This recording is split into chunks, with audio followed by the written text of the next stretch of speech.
ശരിക്കും എത്തീസ്റ്റ് ആയിട്ടുള്ള ഒരു കമ്മ്യൂണിസ്റ്റുകാരനെ ഞാൻ കണ്ട കാലം മറന്നു കേട്ടോ.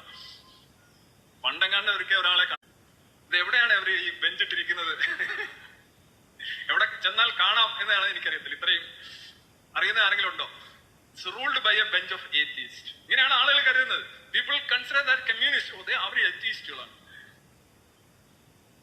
ശരിക്കും എത്തീസ്റ്റ് ആയിട്ടുള്ള ഒരു കമ്മ്യൂണിസ്റ്റുകാരനെ ഞാൻ കണ്ട കാലം മറന്നു കേട്ടോ.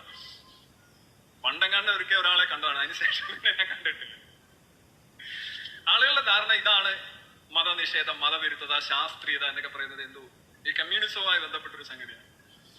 No way. ഒരുപക്ഷെ കേരളത്തിൽ ഏറ്റവും കൂടുതൽ എത്തീസ്റ്റുകൾ ഉള്ളത് കമ്മ്യൂണിസ്റ്റ് പാർട്ടികളിലായിരിക്കാം. കാര്യം because they are the biggest party. രണ്ടാം സ്ഥാനം കോൺഗ്രസിനായിരിക്കും, മൂന്നാം സ്ഥാനം BJPക്ക് ആയിരിക്കും. കാരണം വലിപ്പത്തിനനുസരിച്ച് ഒരു വിഭാഗം ആളുകൾ എങ്ങനെയായാലും അതിനകത്തുണ്ടാവും. അല്ലാതെ ഒരു പ്രത്യേകത ഇതൊന്നും ഇല്ലായിരുന്നു. ആ ഒരു വാക്ക് കേട്ടോണ്ടാണ് ഞാൻ ഗോഡ്സ് ഓൺ കൺട്രിയിലെ ruled by a bunch of atheist. പുറത്തുള്ള ആളുകൾക്ക് എങ്ങനെ വരുന്നത്? കേരളം എല്ലാ എത്തീസ്റ്റുകളാണ് ഭരിക്കുന്നത്. ശരിക്കും എത്തീസ്റ്റ് ആയിട്ടുള്ള ഒരു കമ്മ്യൂണിസ്റ്റുകാരനെ ഞാൻ കണ്ട കാലം മറന്നു കേട്ടോ.